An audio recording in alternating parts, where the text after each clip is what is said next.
بسم اللہ الرحمن الرحیم ان اللہ وملائکتہ یصلون علی النبی یا ایہا الذین آمنوا صلوا علیہ وسلموا تسلیما۔ درود شریف پڑھ لیں۔ آج بڑی تعداد میں غلامان رسول اولیاء کرام کے شہر میں موجود ہیں، درود شریف پڑھ لیجیے۔ اللہم صلی وسلم وبارک علی سیدنا محمد رسول اللہ خاتم النبیین صلی اللہ علیہ وآلہ وصحبہ وسلم۔ هو اللہ الذی لا الہ الا هو عالم الغیب والشہادۃ هو الرحمن الرحیم۔ هو اللہ الذی لا الہ الا هو الملک القدوس السلام المؤمن المہیمن العزیز الجبار المتکبر سبحان اللہ عما یشرکون۔ هو اللہ الخالق البارئ المصور له الاسماء الحسنى یسبح له ما فی السماوات والارض وَهُوَ الْعَزِيزُ الْحَكِيمُ۔ صدق اللہ العظیم۔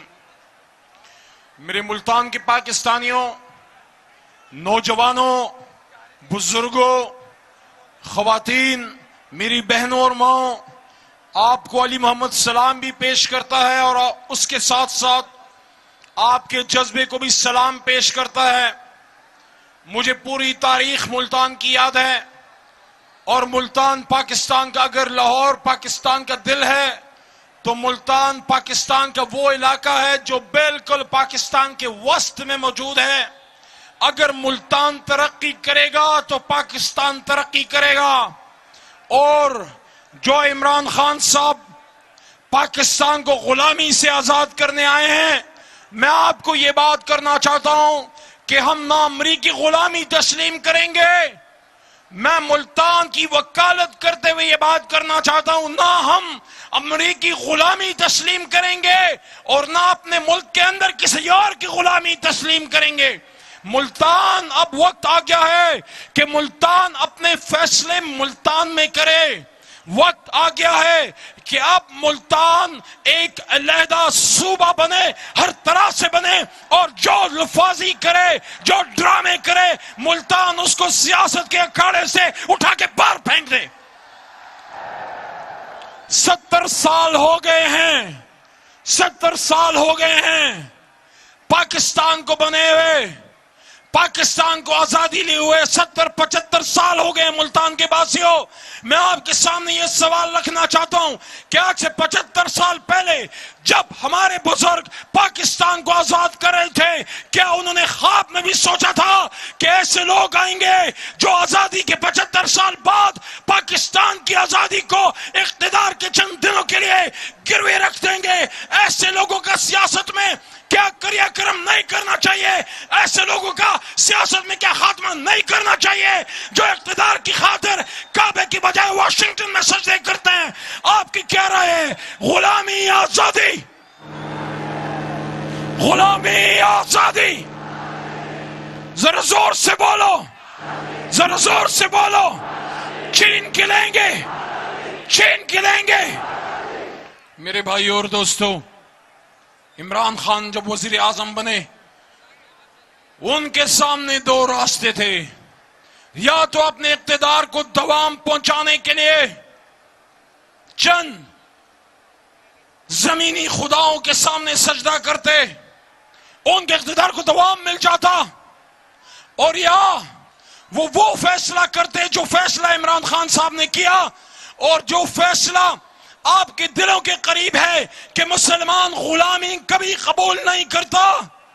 حضرت عمر فاروق رضی اللہ عنہ نے فرمایا تھا کہ اے لوگو میری بات سنو، ماں نے تو اپنے بیٹوں کو آزاد جانا تھا، تم کب سے ان کو غلام بنانے لگے؟